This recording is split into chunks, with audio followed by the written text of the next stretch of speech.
अशुद्ध वाक्यों का संशोधन। कल की कक्षा में हमने आप लोगों को बताया था कि जब अशुद्ध वाक्यों का संशोधन करते हैं तो किन किन तरह के व्याकरणिक नियमों का ध्यान रखते हैं। ठीक है, सारे 9-10 टॉपिक थे, उन सब पे हमने चर्चा किया था कि किस किस तरह के व्याकरणिक नियमों का ध्यान हम वहां पर रखते हैं। कहाँ पर कर्म पहले होता है, कहाँ पे क्रिया होती है, कहाँ पे विशेषण से पहले कर्म से पहले विशेषण को रखा जाता है। ये सारे टॉपिक हमने आपको बताए थे। आज हम लोग देखेंगे कि किस तरह की अशुद्धियां उसमें पाई जाती है। ठीक है, तो चलिए बात करते हैं हम लोग कि वाक्यों में सामान्यतः किस तरह की अशुद्धियां पाई जाती है।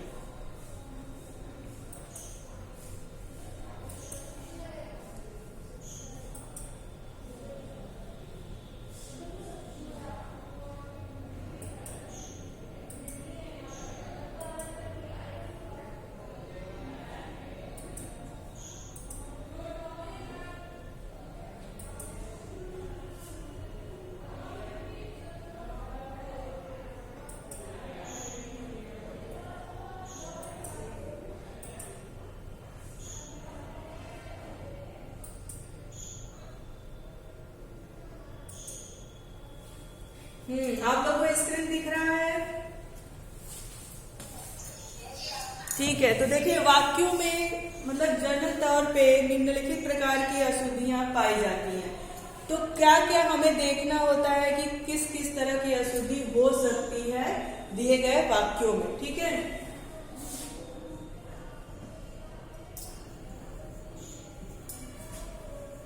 वाक्यों में निम्न प्रकार की अशुद्धियां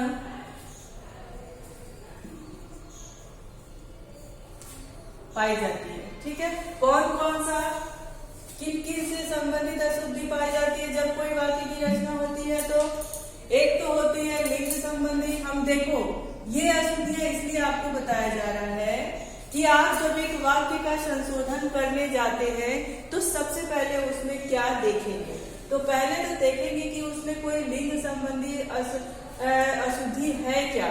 जैसे मान लीजिए अगर हम नाम लिखें कि सीता पढ़ती है, ये तो लिंग के हिसाब से सही है वाक्य।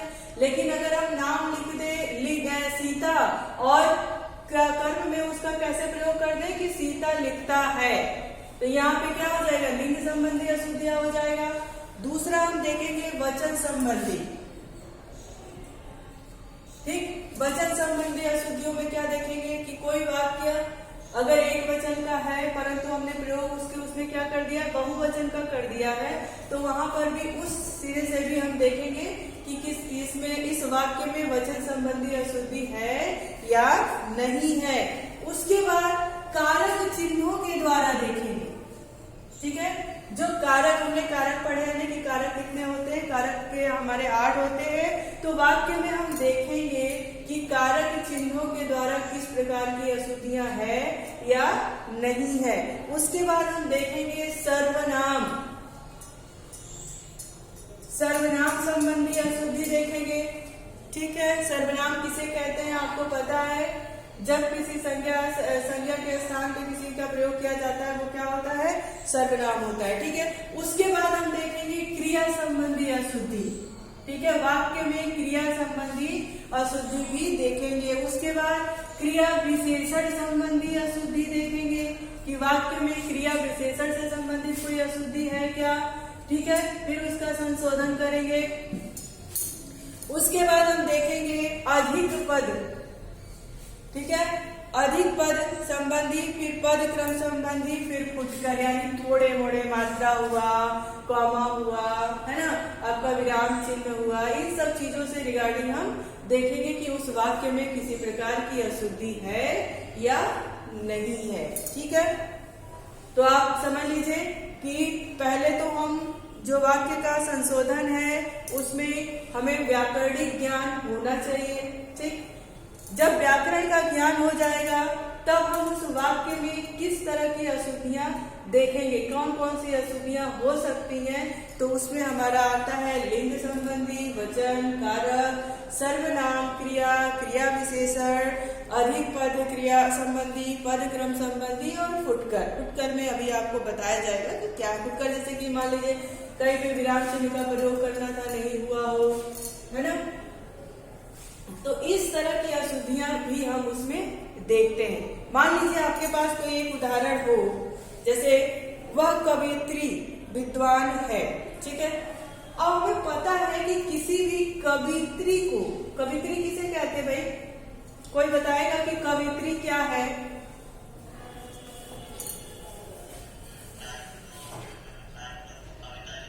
हाँ, जो कविता, यानी यहाँ पर भी स्त्रीलिंग और पुल्लिंग की बात होती है, ठीक है। जब पुल्लिंग यानी कोई पुरुष वर्ग का कवि होगा तो उनके लिए हम लिखते हैं कवि, ठीक।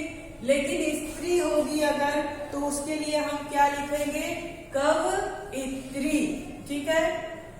अब देखो कवि के लिए तो हम लिखते हैं विद्वान, ठीक है। कवि विद्वान होता है, कवि क्या होता है, विद्वान, उसके साथ हम लिख सकते हैं। लेकिन कवित्री क्या होती है, विदुषी महिला, मतलब दोनों का एक ही है। लेकिन कवित्री के साथ विदुषी शब्द का प्रयोग करेंगे और कवि के साथ क्या करेंगे, विद्वान का प्रयोग करेंगे। आई बात समझ में। तो जैसे अभी इसके पहले हमने चर्चा की थी लिंग संबंधी, तो यही बात हो जाती है यहाँ पर, ठीक है। लिंग संबंधी परिवर्तन यही होगा, कवि होंगे तो विद्वान होगा, कवित्री होंगे तो वहां पर विदुषी का प्रयोग किया जाएगा। आई बात समझ में। अब जैसे हम बात करें कि गाय खेत में चल रहे हैं, गाय खेत में चल रहे होंगे। अब आप बताओ कि क्या ये सही है? नहीं है। क्यों? क्योंकि गाय को हमेशा हमने स्त्रीलिंग में देखा है। कैसे? गाय हमारी माता है, गाय गौ माता, ऐसी बात करते हैं। तो जो ये गाय खेत में चल रहे हैं, वहां पे क्या होगी, गाय खेत में क्या कर रही है, चल रही है ना। तो ये लिंग संबंधी अशुद्धियां इसमें थी। आ रही बात समझ में।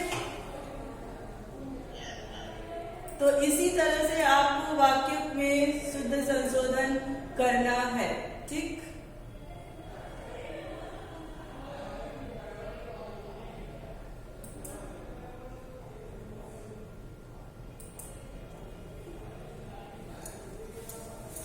अब जैसे मान लीजिए एक शब्द है, उसकी माता जी आ रहे हैं, क्या होगा, उसकी माता जी आ रहे हैं। अब आप बताओ कि क्या ये वाक्य सही है? क्या होगा, रहे की जगह पे क्या होगा, हाँ, उसकी माता जी आ रही है। क्यों? इसमें किस प्रकार की अशुद्धि पाई गई है, लिंग संबंधी अशुद्धि पाई गई है, ठीक। अब हम बात करेंगे, वहां अनेकों लोग उपस्थित थे, वहां अनेकों लोग उपस्थित थे, ठीक है। अब ये बताओ कि इसमें किस तरह की अशुद्धि है, ये वाक्य अशुद्ध है, ठीक। किस तरह की अशुद्धि है इसमें, वचन संबंधी अशुद्धि है। क्यों? क्योंकि ये जो लोग हैं ये प्रायः क्या, हमेशा ही बहुवचन में इसका प्रयोग होता है, ठीक। तो जब ये बहुवचन में इसका प्रयोग होता ही है, तो यहाँ पर क्यों बहुवचन का प्रयोग करेंगे, है ना। तो क्या हो जाएगा, वहां अनेक लोग उपस्थित थे, क्या हो जाएगा, वहां अनेक लोग उपस्थित थे।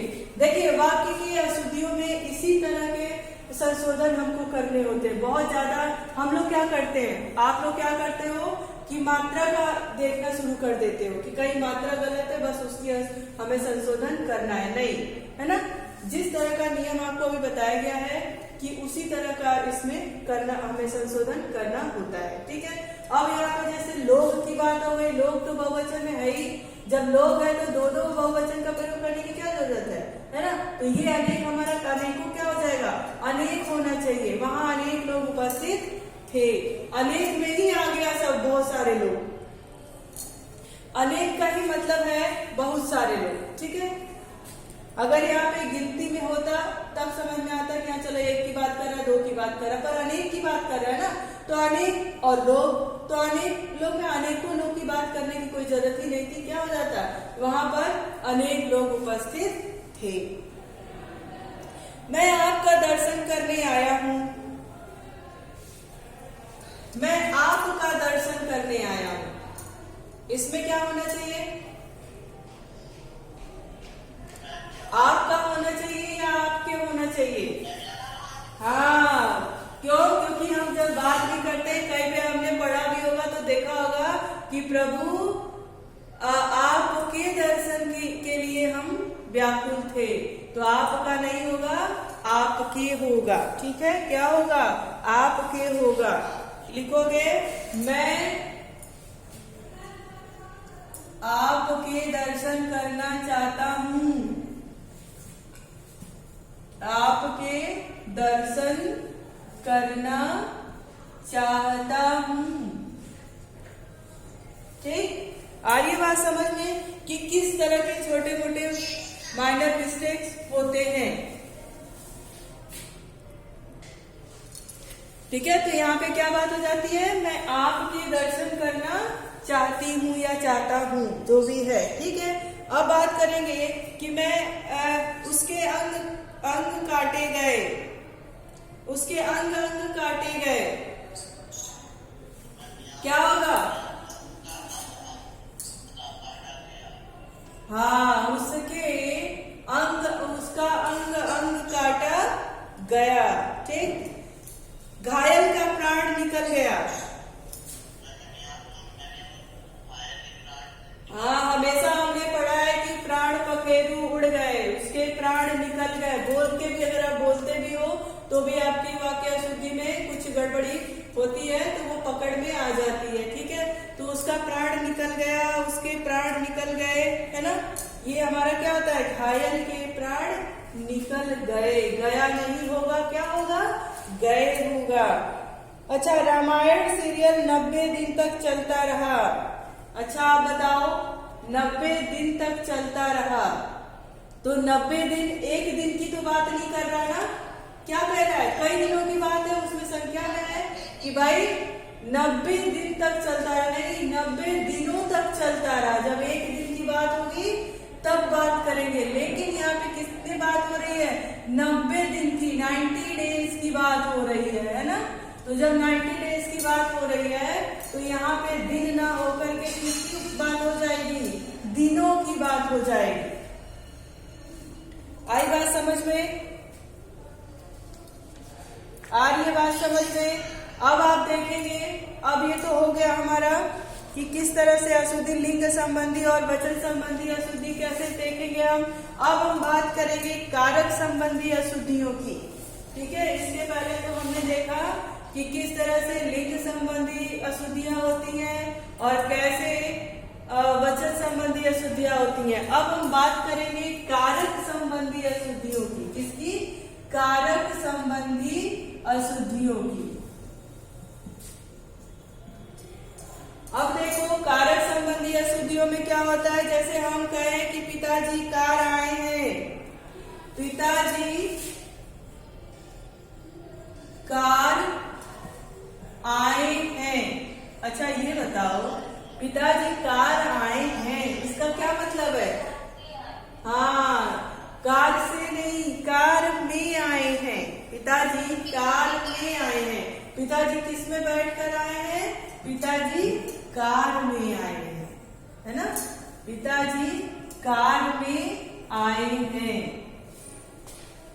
पिताजी किससे आएंगे, पिताजी कार से आएंगे। पिताजी किसके द्वारा आएंगे, कार के द्वारा आएंगे। लेकिन ये पिताजी के आने की बात हो रही है कि पिताजी किस में आए हैं, तो पिताजी कार में आए हैं। ये हमारा क्या है, कारक संबंधी अशुद्धियां हैं। ठीक, मैंने भी खाना है। अच्छा बताओ, मैंने भी खाना है। कुछ लोग बोलते हैं ऐसा, कहते हैं ये हमारी तरफ की भाषा है, लेकिन ये क्या है, अशुद्ध है। मैंने भी खाना है, मैंने भी खाना नहीं होता है, क्या होता है, मुझे भी खाना है।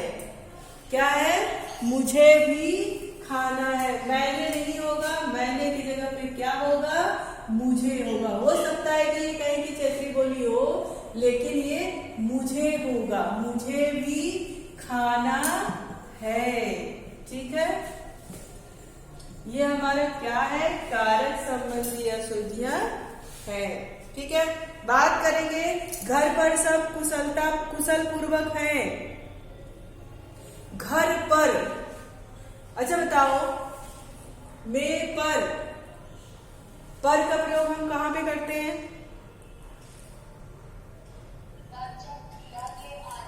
आधार का बताओ। ठीक है, लेकिन यहाँ पर हम घर के आधार की बात नहीं कर रहे हैं ना, हम क्या करें, घर पर, यानी घर में जितने भी फैमिली मेंबर हैं सब क्या है, सुखपूर्वक है, कुशलता पूर्वक है। तो क्या होगा, घर में होगा, यहाँ पर नहीं होगा। ठीक है, क्या होगा, घर में सभी कुशल पूर्वक हैं। ठीक, उसके बाद हम देखेंगे छत पर से नीचे मत झांक। छत पर से नीचे मत झांक। हाँ, क्या होगा इसमें, छत से नीचे मत झांक। अब भाई छत पर से नीचे मत झांक, ये क्या बात हो गई है ना, छत से नीचे मत झांक। यहाँ पर अगर होता कि छत में बैठा है या छत से बैठा है तो वो गलत होता है ना, क्या होता, छत पर बैठा है, उसके बैठने का आधार है छत, है ना। लेकिन अगर झांकने की बात कर रहा है कि छत पर से नीचे मत झांक नहीं होगा, छत से नीचे झांक होगा। आ रही बात समझ में। अब देखो, इसी तरह की कुछ अशुद्धियां मतलब कारक में होती हैं, उसको आप लोग देखना, कारक चिन्हों का प्रयोग कहाँ होना चाहिए, कहाँ नहीं होना चाहिए, कहाँ पर किया गया है, इस बात पे आप लोग ध्यान देंगे जब वाक्यों में अशुद्धियां देखेंगे तब। ठीक है, जब वाक्य संशोधन से प्रश्न आएगा, आपके पास कोई वाक्य बना आएगा, तो आप सर्वप्रथम उसमें देखेंगे कि लिंग संबंधी कोई अशुद्धि है क्या। अगर लिंग संबंधी नहीं है, फिर देखेंगे वचन संबंधी अशुद्धि है क्या। अगर वचन संबंधी भी नहीं है, फिर कारक पे आएंगे, फिर सर्वनाम पे आएंगे, फिर विशेषण पे आएंगे, फिर क्रिया विशेषण पे आएंगे, फिर उसके बाद तब आएंगे मात्राओं पे, विराम चिन्हों पर आएंगे। आई बात समझ में। तो एक वाक्य में अशुद्धि देखने के लिए हमें इन बातों का ख्याल रखना पड़ेगा। चलिए, अब हम बात करेंगे सर्वनाम संबंधी अशुद्धि का। किसकी बात करेंगे, सर्वनाम संबंधी अशुद्धि की बात करेंगे। अभी तक तो हमने देखा कि लिंग संबंधी अशुद्धियां किसमें है, किस तरह की होती हैं। उसके बाद हमने देखा वचन संबंधी अशुद्धियां किस तरह से होती हैं। उसके बाद हमने देखा कारक संबंधी अशुद्धियां कैसी होती हैं। अब हम बात करेंगे सर्वनाम संबंधी अशुद्धि। ठीक है, सर्वनाम। अब देखो, सर्वनाम में क्या होता है, मैं 3 भाई हूं। क्या करोगे, मैं 3 भाई हूं। भाई मैं तो सिर्फ अपने की ही बात कर रहा है ना। जब जहां पर यहाँ पे दिया है कि मैं 3 भाई हूं, ठीक, हाँ, तो जब हम तीन की बात जब हमने कर दिया, तो यहाँ पे मैं की बात कहाँ से आएगी, ये मैं किसमें बदल जाएगा, हम में बदल जाएगा। एक व्यक्ति सिर्फ अपने लिए कहता है ना कि मैं, ठीक, लेकिन जहां पे और मैं से अलावा और भी लोग जुड़ गए, तो वहां पे मैं नहीं रह जाता, क्या हो जाता है, मैं हम में बदल जाता है। तब हम क्या कहेंगे, ये मतलब हम 3 भाई हैं। बात अगर हम करेंगे, अगर कोई व्यक्ति अपने आप को से बताएगा तो कहेगा ये मेरा विद्यालय है, ठीक, तो वो कह सकता है कि ये मेरा विद्यालय है। परंतु अगर वहां पे और भी सारे स्टूडेंट है और सबको इंडिकेट करते हुए बता रहा है, तो वहां पे मेरा विद्यालय नहीं कहेगा, क्या कहेगा? ये हमारा विद्यालय है, ये हमारी कक्षा है, ये हमारी मैम है ना, हम फ्रेंड्स हैं।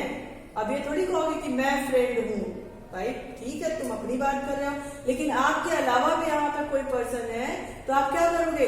वो मैं जो है आपका हम में बदल जाएगा, हम हमारे में बदल जाएगा, है ना, मैं मेरा में बदल जाएगा। ठीक है, ये मेरा विद्यालय है नहीं। अगर और भी लोग आपके साथ हैं और सबको एक साथ लेकर के आप बता रहे हो तो क्या हो जाएगा? ये हमारा विद्यालय है, वी आर फ्रेंड्स। आप बात करते हो ना कि अगर ढेर सारे लोग हैं, अगर आपसे पूछा कि ये सब कौन है, तो आप ये नहीं कहते हो कि ये मेरे फ्रेंड है, क्या बोलते हो?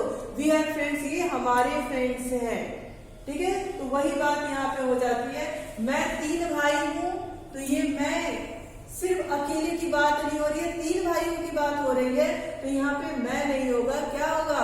हम होगा। हम कितने भाई हैं? हम 3 भाई हैं, हम 4 भाई हैं, जितने भी। ठीक है, अब बात करता है कि मैंने मेरे को सुधार लिया, मैंने मेरे को सुधार लिया। भाई ये क्या होता है? मैंने मेरे को सुधार लिया नहीं, मैं अपने को सुधार लिया, मैंने अपने को सुधार लिया, मैंने मेरे को सुधार लिया। भाई तुम अपने आप को सुधारो, तो यहाँ पे मेरे को ऐसा कोई शब्द नहीं होना चाहिए। ठीक है, क्या होता है? मैंने अपने को सुधार लिया या मैंने अपने आप को सुधार लिया। ठीक है, अब हम बात करेंगे वह, ये क्या हो गया?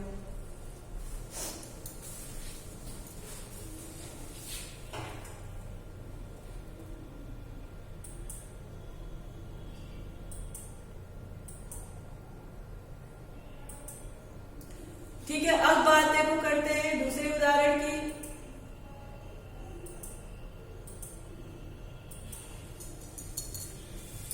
अब यहाँ पर बात आती है कि वह, तुम और हम बाजार जाएंगे।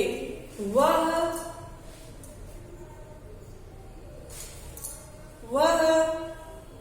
और क्या है? तुम और हम, वह, तुम और हम बाजार जाएंगे। ठीक है, ये क्या है? ये अशुद्ध वाक्य है। अब इसमें हम अगर संशोधन करेंगे तो क्या कहेंगे? वह नहीं कहेंगे, वह, तुम और हम नहीं, हम, तुम और वह। क्या हो जाएगा? हम, तुम और वह बाजार जाएंगे। ठीक, बाजार जाएंगे। हमने व्याकरणिक नियमों में भी आपको पढ़ाया था कि किस तरह से किस कर्म के बाद